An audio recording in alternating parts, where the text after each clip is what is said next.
Hoje nós vamos desvendar a parte final do trato gastrointestinal, que é o responsável por transformar o quimo em fezes. O quimo é aquele resíduo alimentar vindo do intestino delgado, além de absorver água e eletrólitos. Eu tô falando do intestino grosso.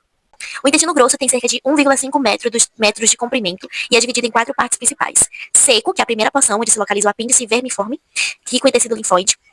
Cólon, a maior parte ali subdividida em ascendente, sobe pelo lado direito do abdômen, transverso, atravessa a cavidade abdominal da direita para a esquerda, descendente, desce pelo lado esquerdo, sigmoide, tem formato em S e se liga ao reto.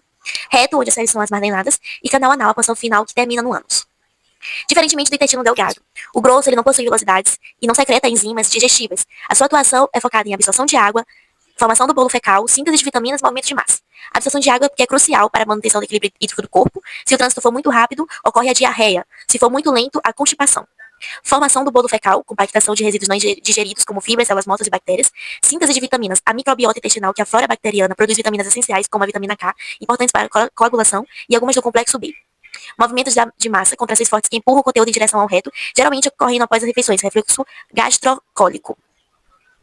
Para diferenciar o intestino grosso do delgado em lâminas de histologia ou em peças anatômicas, procure pelas tênias do cólon, 3 faixas longitudinais de músculos liso e os haustros, aquelas bolsas ou saculações que dão o aspecto segmentado a ele. Sobre aquelas caliciformes, elas são extremamente abundantes, elas secretam muco, que é essencial para lubrificar a passagem das fezes, já que eles vão ficando mais sólidos conforme a água é absorvida.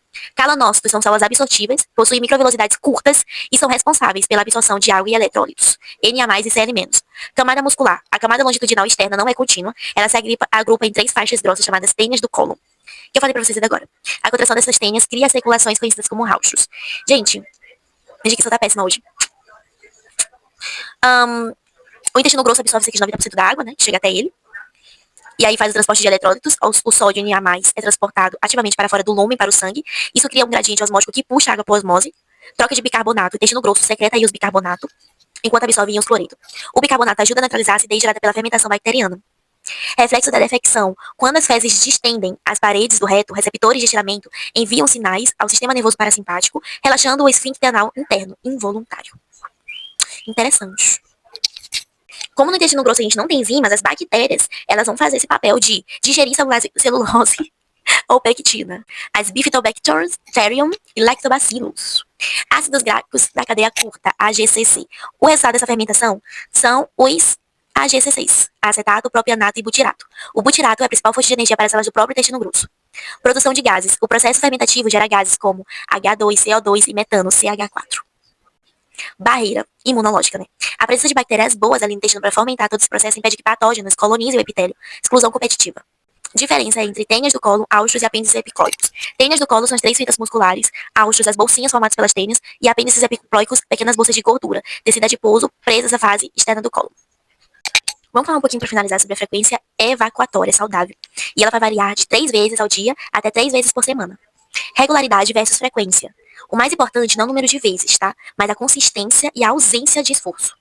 Se você vai dia sim, dia não, mas as fezes saem sem dor, sem sangue e com consistência macia, como tipo 3 ou 4 da escala de Bristol, não sei se vocês conhecem, mas é uma menção, seu intestino está funcionando perfeitamente. Caso contrário, não. Fatores que influenciam a frequência: ingestão de fibras insolúveis, não aumenta o volume do bolo fecal, estímulo peristaltismo. Nossa, minha dicção tá péssima. Peristaltismo é o movimento da massa. De massa, tá, gente? Gente, socorro. Hidratação também, beber bastante água. O intestino grosso absorve o máximo de água que pode vir do quimo, né? Tornando essas duras e difíceis de expelir constipação. Sem água, na verdade, isso pode acontecer. Com muita água, pode acontecer diarreia. Ativação física, o exercício estimula a motilidade intestinal. Quando se preocupar? Menos de 3 vezes por semana, característica constipação intestinal. Esforço excessivo, sensação de evacuação e completo odor. Consistência, fezes em pequenas bolinhas duras, tipo um do Bristol, que indicam desidratação e lentidão extrema no cólon. Sistemas associados, sangue, muco, dor abdominal persistente ou perda de peso sem causa aparente. Tem uma curiosidade muito importante, que é assim, logo depois do café da manhã, o almoço, tem vontade de ir ao banheiro. Mas é o número 2, né? Por que isso acontece? Existe um chamado reflexo gastrocólico. Quando a comida chega ao estômago, ele envia um sinal nervoso para o intestino grosso abrir espaço. Por isso, muitas pessoas sentem essa vontade, né? Logo após essas 2 refeições de ir ao banheiro. Respeitar esse refluxo, ou reflexo, reflexo, né? Refluxo é voltar. É fundamental para manter aí a saúde do assoalho pélvico e evitar hemorroidas. Causas para hemorroida. Esforço excessivo, ficar muito tempo sentada no vaso sanitário fazendo força. O esforço crônico enfraquece os tecidos de suporte. Constipação crônica, fezes endurecidas exigem mais pressão para passar. Gravidez, o peso do útero sobre as veias ilíacas aumenta a pressão na região anal. Dieta pobre em fibras, como técnica em alimentos, né? O Dave vai falar sobre que menor quantidade de ingestão de fibras dificulta o trânsito aí do bolo alimentar para que fique mais maleável, né? Ou fezes menores e menos duras para passar aí no canal anal. Prevenção e alívio. Consumo de fibras, aproximadamente 25 gramas a 30 gramas por dia. As fibras solúveis, como as de veias, de frutas, retêm água, deixando as fezes pastosas. Hidratação severa. Não adianta comer fibra sem beber água, ou a fibra vira uma massa de modelar seca aí no seu intestino, né? Piorando a situação. Hábito comportamental, não ignorar o reflexo da defecção e evitar o uso de papel higiênico que irrita a pele inflamada. Preferindo duchas ou banhos de assento com água morna, que promove a vasodilatação e relaxa a esfíncter. Então é isso, meus amores. Espero que vocês tenham entendido sobre isso, a galera que tem hemorroida, né? Tenha esclarecido sobre esse assunto. E a partir da semana que vem, nós vamos fazer uma maratona de revisão.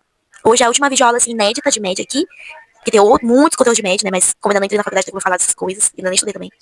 Mas de básico, do que é essencial para que todos possamos saber. Finalizamos aqui.